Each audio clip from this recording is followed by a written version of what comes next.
do you think, obviously we started off this talking about, whether we think the priorities are right for CISOs. Do you think that this is something that's also been driven by more compliance? Has that also been a driving factor, do you think, for changing things or not? Compliance has always been great for one thing in security, and that's opening up budgets. And ever since compliance came out, everyone talked about compliance doesn't equal security. Security doesn't equal compliance. True. Absolutely agreed. But what I think is driving this now is that security has become a boardroom conversation. It's become executive team conversation. Okay. And we've been screaming for this for 20 years. Security needs a voice at the board. Security needs a voice with the executive team. Yeah. That one day we woke up and we had it and we're like, well, yikes. Because now I have to start being able to measure security like other strategic business units. So for example, finance. The CEO, when he goes to the CFO, can't ask her, how much money do we have in the bank?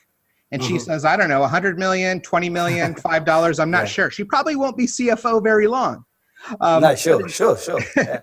But in security, we're so used to basing things on these squishy best practices, and we follow this regulatory mandate, and we just had a PCI audit. And I'm not saying those things are bad, but now that security is strategic, and it's being talked about in 10Ks and annual reports, corporate governance documents. It's a topic now that CEOs and board members are actually going on television talking about. Not because they woke up one day and they felt, you know what, cybersecurity, even though I'm a bank, that's a topic I really care about. They're talking about it simply because it impacts shareholder faith and it impacts value. And cybersecurity, they understand, is not about cybersecurity. Yeah. Cybersecurity is about the potential impact to brand, operations, and finance. And once we take that perspective, we understand that if we're going to be effective, we need to be able to measure. And if we're going to measure, then we can start communicating up to the boards and the executive team. And once we've reached that point, cybersecurity has then become strategic. We're not talking about bad rabbits, and we're not talking about WannaCry and these bits and bytes. We're actually talking about the fundamental impact to brand, operations, and finance. And that's this transformation that I think we're going through, and organizations that aren't, I think, are being left behind. It's interesting, when you look at the broadsheets that we get over the weekend in the UK, and there's a 10-page supplement for cybersecurity. My father-in-law is asking me about cybersecurity. This is just something, a part of everyday life now. This is not just something that's a technical geek problem, and that's good, right? That's evidence we're going in the right direction, I think, isn't it? Yeah. It is, and it's a maturation of our space. And look, all the very technical bits and bytes of it, that doesn't go away. We still need to be able to address that at an operational level. But at a strategic level, it really becomes about controls effectiveness.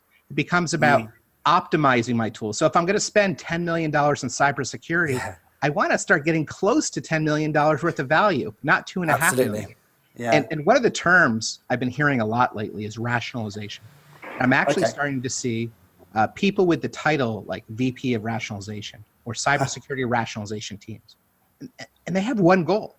It's to make sure that the security that they have is doing what they want and they're prioritizing in the right places. So for example, I want to make sure if I have a finite budget that I'm investing that budget in the right place.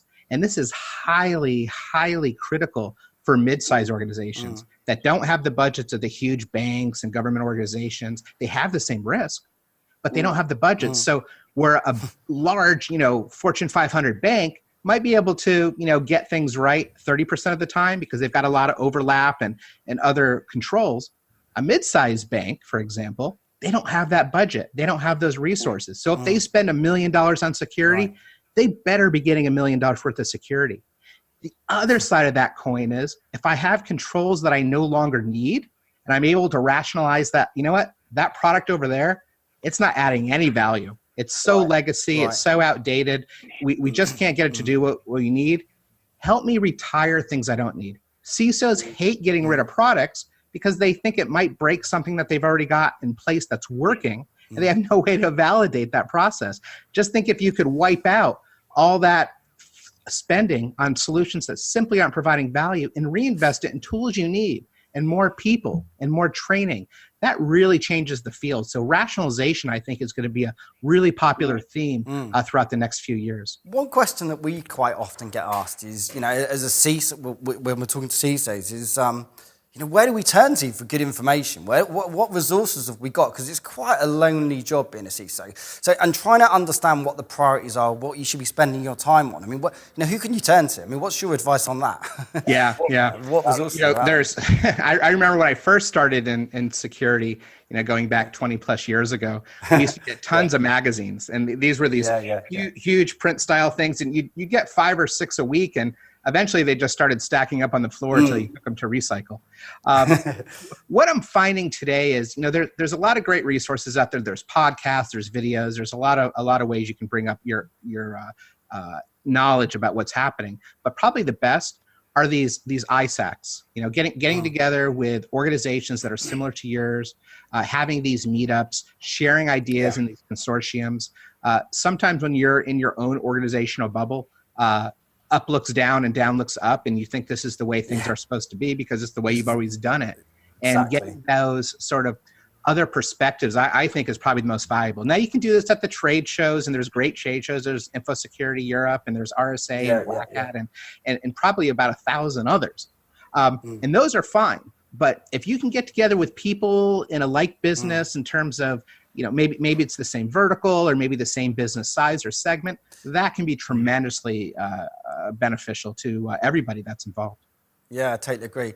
And what's your view about analysts? I mean, where do you think analysts fit into this picture in helping cybersecurity professionals structure and prioritize what they should be spending their time on? What's your view about the Gartner, Forrester, IDC? What's your view on that? Yeah. So I think in security specifically, because I'm guessing at any given point, there's thousands of security companies out there, and it's a very confusing landscape. And I think analysts do help people at least get it to the short list. It's also very interesting when there's emerging solutions. There's not a lot in cyber that's different, right? There's a lot that's new. So I have a new way of doing this or a new way of doing that, but something that's completely different is a little bit more rare. So as the Gartners and other organizations start looking at these new categories, and it's not necessarily in a Gartner magic quadrant saying this is the best and this is somebody that maybe you look at it a little bit further down the road, I think they do a good job of starting to bubble up some of these new trends that are happening, because you're seeing a lot of growth and people looking for solutions that aren't necessarily a firewall that's better or an IPS that's better or a DLP that's better. Instead, they say, give me something different, because what I've been doing isn't necessarily solving my problems. And I think I need to think a little bit more outside the box. So I think analysts can help organizations with that, because there are such a massive companies out there to digest. Yeah, fantastic. So if there was one piece of advice you could give to a CISO, what would it be? What's the one piece of advice you give a CISO today? Proof. Make sure when you're a CISO that you have something in place that gives you not just qualitative, but quantitative evidence about what's working, what's not, how you should prioritize, what you can retire, etc. Are my people working effectively? Are my processes working effectively? You need to be able to measure that. You need to be able to manage that process. You need to be able to improve that process. And the reason that's so important is because now that the CISO has that voice with the rest of the executive team, that CISO has that voice with the board, they want evidence. They don't want squishy ideas that may or may not come. And they don't want to talk about simply doing something because everybody else is doing it, or simply having data protection because it's the right thing to do. They need evidence. And the reason that's necessary is that a business and other government organizations, there's thousands of types of risk. Cyber is just one. So they're evaluating all these different flavors of risk every day, and they can't handle the CISO coming to them with something that's not quantitative, something that's not evidence-based, that's predicated on actual yes or no. Now, once you can do that, you can communicate strategically, you can start aligning with business objectives and needs, and you start becoming much more important to the organization. So again, my statement to CISOs would be, if you want to be effective and you want to continue on this maturation curve that we're seeing cybersecurity go through, start having evidence and proof about the status of your security effectiveness, because without that, you're trying to fight today's battles with yesterday's approach, and it simply isn't going to scale for you. Brian, that's fantastic. So Thank you so much for joining us today. So Brian's one bit of advice is make sure you've got proof to be an effective CISO, and that is your number one priority. So hopefully you'll join us again for episode 8. Brian, thank you so much for joining us today. Much appreciated. Thank you so much. It was a great pleasure being here today.